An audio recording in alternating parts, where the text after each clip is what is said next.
You know that feeling where two groups are having a conversation about their childhood, and you don't fully belong in either one. Like one side is talking about rotary phones and latchkey summers, and the other is sharing stories about MySpace and dial-up internet. And you are standing in the middle thinking, honestly, I remember both of those things, but neither group sounds exactly like me. If you were born somewhere between about 1979 and 1983, there is a good chance you felt this your entire life. They're your coworkers who get the Gen X jokes, but also understand why millennials are frustrated.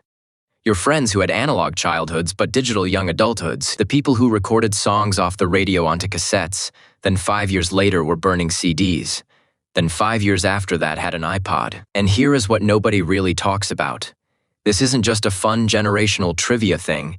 It actually shaped how these people see the world, handle relationships, and process emotions. Because growing up on the exact fault line between two cultural eras does something very specific to your psychology. Let's start with where it began. Picture this. It is 1986, maybe 87. You are about 5 or 6 years old. Your house has one television, one phone, attached to the wall. Your parents are at work and your older sibling is supposed to be watching you, but they're not. You make yourself a bowl of cereal, turn on cartoons, and that is your afternoon. No supervision, no structure, no scheduled enrichment activities, no smartphone, no GPS tracker on your bike, no way for anyone to check on you until someone walked through the door. That part sounds like classic Gen X, right? Latchkey kid, independent, figure it out yourself. But here is where it splits, because by the time you hit middle school, the world started changing faster than anyone expected. Suddenly, there were computers in classrooms. By high school, you had an email address. By college, you were on instant messenger every single night until 2 in the morning. You straddled two completely different technological worlds before your brain was even fully developed. And researchers actually have a name for this. Some sociologists call them Zennials.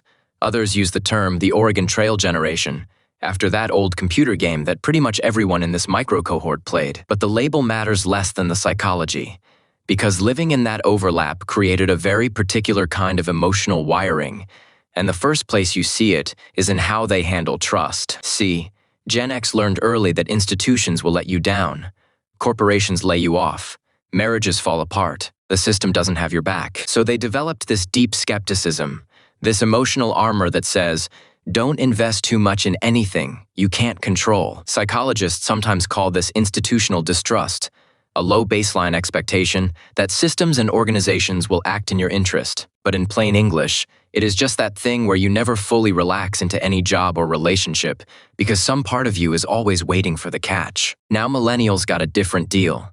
They were told the system works if you work hard enough, go to college, get the degree, follow the path. Their trust wasn't absent. It was conditional.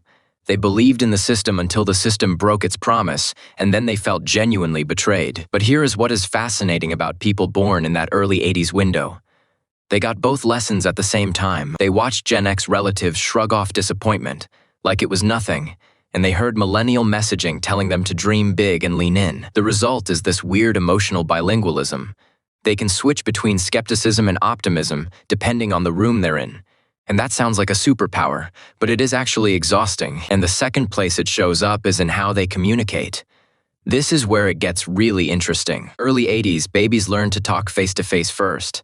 They had real phone calls, long ones, where you could hear someone breathing and thinking and choosing their words. Then digital communication arrived, and they had to learn an entirely new emotional language. Tone in text, meaning in punctuation, the difference between a period and no period. Linguists sometimes call this code switching, the ability to shift between different communication systems depending on context. But for this group, it is not just language, it is emotional register.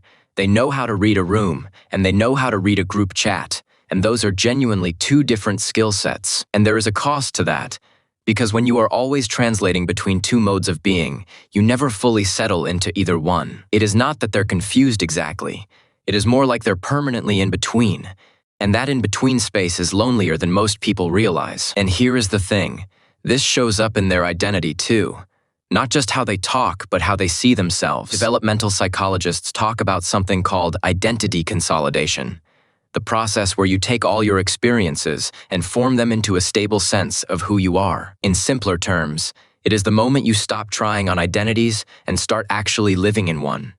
Most people do this in their 20s, but for people born in the early 80s, this process got disrupted because the cultural ground kept shifting right under their feet during exactly the years it was supposed to solidify. They entered adulthood thinking the rules were one way: work hard, buy a house, start a family by 30, traditional milestones in a traditional order. Then 2008 happened. The financial crisis rewrote everything, and suddenly the path they'd been promised just evaporated. They were old enough to have already taken on mortgages and started careers, but young enough that they hadn't built the safety nets that older Gen Xers had. Caught in the middle again. Too young for one generation's armor, too old for the other generation's excuse. And this is where a concept from clinical psychology really fits.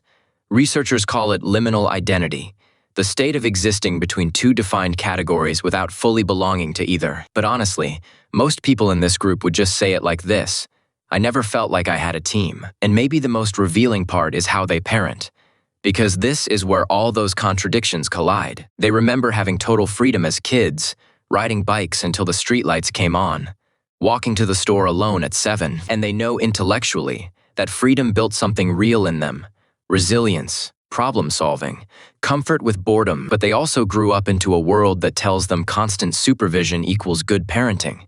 So they hover, and then they feel guilty for hovering, and then they feel guilty for feeling guilty. Psychologists call this cognitive dissonance, holding two contradictory beliefs at the same time and feeling the tension between them. But these parents would just say, I want my kids to be tough, but I also want them to be safe, and I can't figure out where one stops and the other starts. It is not confusion.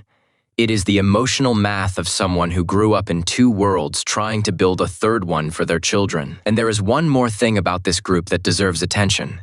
Their relationship with nostalgia is completely different from anyone else's. Gen X remembers the analog world with a kind of detached cool. Yeah, those were the days. Whatever. Millennials often romanticize an era they barely caught the tail end of. But early 80s babies remember both worlds with complete clarity. They lived fully in the analog world, and they lived fully in the digital one. They didn't just witness the transition, they were the transition. Their childhood memories are in one format, and their adult memories are in another. And sometimes it feels like remembering two different people's lives. And maybe that is the thing that ties all of this together. The trust issues, the code switching, the identity questions, the parenting contradictions, the strange double nostalgia. It all comes back to the same place. These are people who were built to translate between eras, between worldviews, between ways of being human in the world. And bridges, by definition, don't belong to either side. They belong to the space between. And that space isn't empty. It is actually full of something most people overlook. It is full of perspective, the ability to see both sides without being trapped by either one. That is not a weakness. That is a form of emotional intelligence most people never develop. Developmental psychologist Jeffrey Arnett once described emerging adulthood as the age of feeling in between. But for this microgeneration, that feeling didn't stop at 25. It became the permanent condition. And the sooner they stop seeing it as a flaw, the sooner they realize it has actually been their defining strength all along. They're not lost between two generations. They're the only ones who can see both clearly. And in a world that keeps demanding you pick a side, that might be the most valuable perspective there is. They're the translators, the ones who remember what it felt like before everything was connected, and who understand why connection matters now more than ever. So if this hit home for you, if you've spent your whole life feeling like you are standing in the doorway between two rooms, I want you to know something. That doorway isn't a place you are stuck. It is a place you built, and it is yours.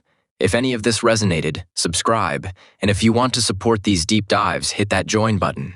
I would genuinely appreciate it.